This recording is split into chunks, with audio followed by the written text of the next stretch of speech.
Gumagawa tayo ngayon ng traditional food. Kung tawagin dito sa amin, karanon. Ayan o. Ayan. Ang ginawa ko dito, nilagyan ko ng giniling na bigas at saka harina at saka kamuti at saka asukal. Mas masarap pa may saging kasi wala tayong nabiling saging. Kaya ito na lang. Wala tayong nabilhan ng saging. Ito na lang yung ginawa natin. Asukal na lang at saka kamuti. Wala tayong mabilhan ng saging dito. Pagkahirap bumili ng saging ngayon. Linibot ko yung barangay namin. Wala talaga akong mabilhan. Ayan. Ayan.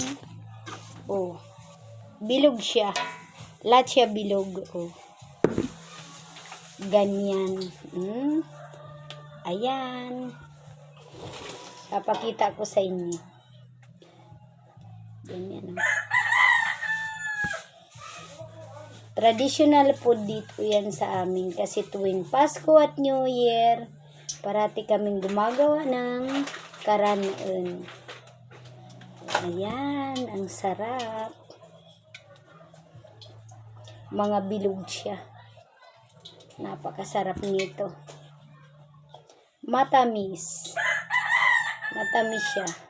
Masarap siya ipare sa kape. Ganyan lang po. Kadali. Mabilis lang po. Tayong gumawa ng traditional food. Kung tawagin sa amin ay karanon.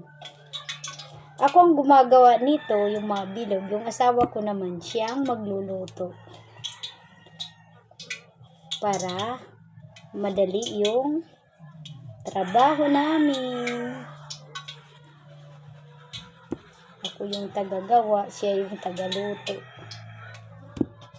Diba? Tayo ngayon ang tagabilog. Ayan, ganyan lang yan kadali.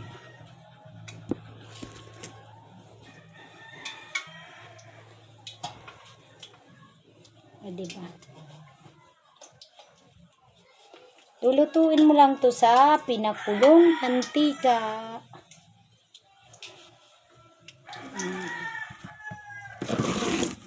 Marami tayong ginagawa.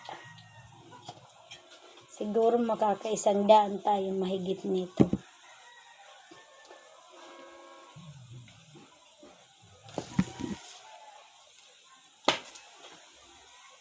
Wala. Lahat ng nagawa ko nauubos sa isang lagayan lang. Marami kasing mantika. Ayan siya, oh. Tingnan niyo. Ganyan. Ayan, kumukulo. Kulong-kulo. Ayan, oh. Kumukulo siya. Ayan. Niluluto namin siya. Ayun. Diba? Kumukulo siya. Kulong-kulo.